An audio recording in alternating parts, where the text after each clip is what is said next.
গন্ধ অনুভব করতে পারি। এবং গন্ধটা কিসের গন্ধ? গন্ধ গন্ধ এটার সাথে সাথে রেজাল্ট দিয়ে দিতে পারে না। আবার দুর্গন্ধের মধ্যে কিসের গন্ধ? এটা ইঁদুর পচা গন্ধ, এটা সাপ পচা গন্ধ, এটা এই গন্ধ না। আবার সুগন্ধের মধ্যে ওইভাবে সাথে সাথে রেজাল্ট চলে আসে। রেজাল্টগুলো প্রত্যেকে আসে ওই আমরা যে আগে শ্রবণ করেছি বা আগে গন্ধ অনুভব করেছি, ওগুলো আমাদের চিত্তের মধ্যে সেভ করা আছে। তাহলে আবার নতুন গন্ধটা যখন পেয়েছি, ওইখান থেকে ক্লিক করে ওইখান থেকে এটা পজিটিভ করে দুটার মধ্যে। এটা আমরা বুঝতে পারি যে এই গন্ধ, বুঝতে পারছেন?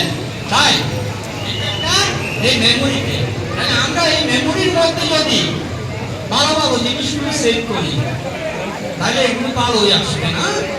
আর যদি এই মেমোরির মধ্যে খারাপ জিনিসগুলো সেভ করি তাহলে ভবিষ্যতে খারাপটাই আসবে ক্লিক করে।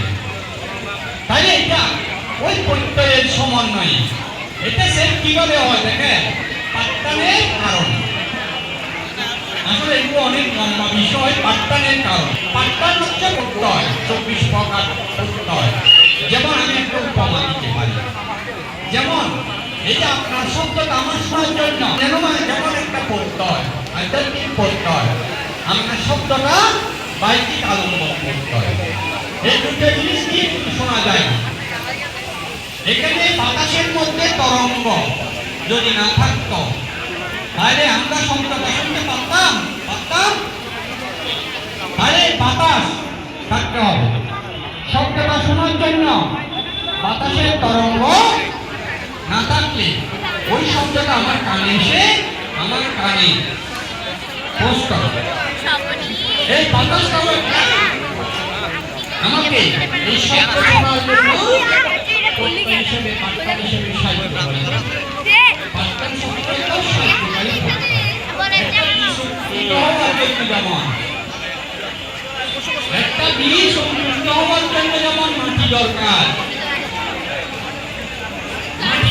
মাটির মধ্যে জল দরকার থাকে না।